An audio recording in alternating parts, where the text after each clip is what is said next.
Tactical.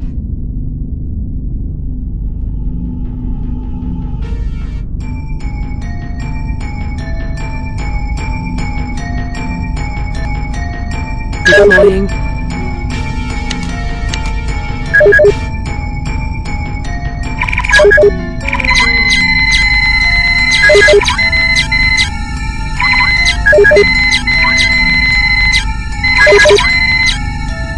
All enemy drones have been destroyed. All enemy ships have been destroyed.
And so a new timeline was created, overwriting the old one that had been my reality.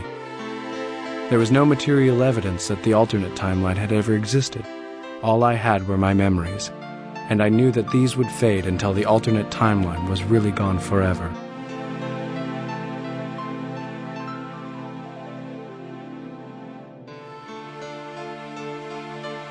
After I refought the battle with the Dharma, I explained what had happened to Captain Dana, and then went over it again with a groggy Lieutenant Commander Jennifer Tran. As unbelievable as they found my story, they were swayed by my hype-driven defeat of the waiting UN heavy cruiser.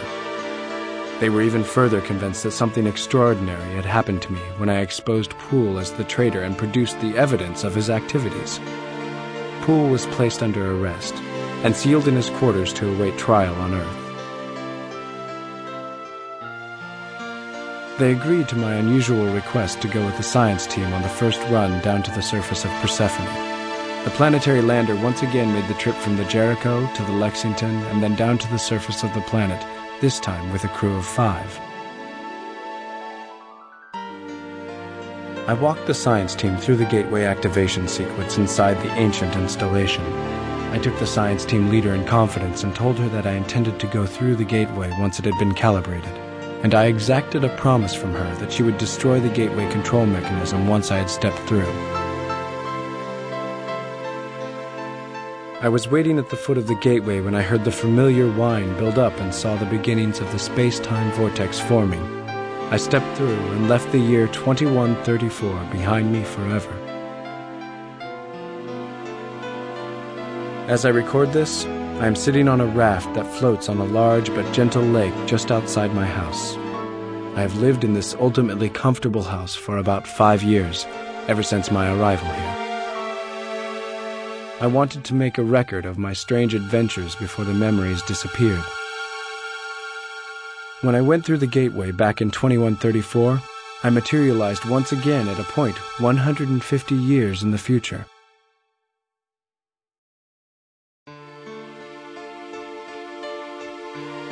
This future was different. The Alliance did indeed win the war. The plan of the long-forgotten beings that created the installation on Persephone was brought to fruition. A new race of sentient machines now coexists in peace with a human race that numbers in the tens of billions of individuals. The new beings share their cyberspace world with us, and they have used vast space-based self-replicating robot factories to create something for us in the physical world. A gift, a tribute.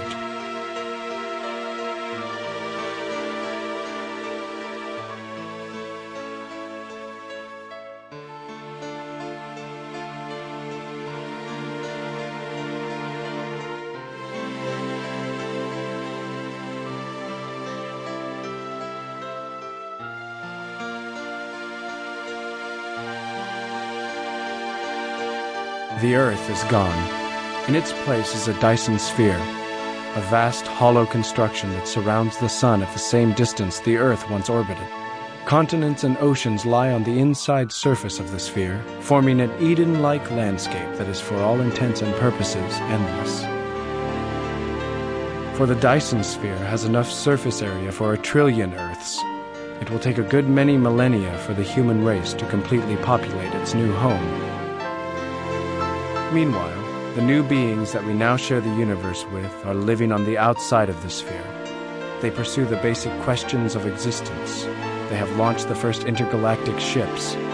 They have long since passed the point where we can even comprehend what they are doing. As for me, I find all of this to be a mixed blessing. The evolution of these fantastic and powerful beings was inevitable. But what of us? What of humanity? What purpose have we now beyond simple existence?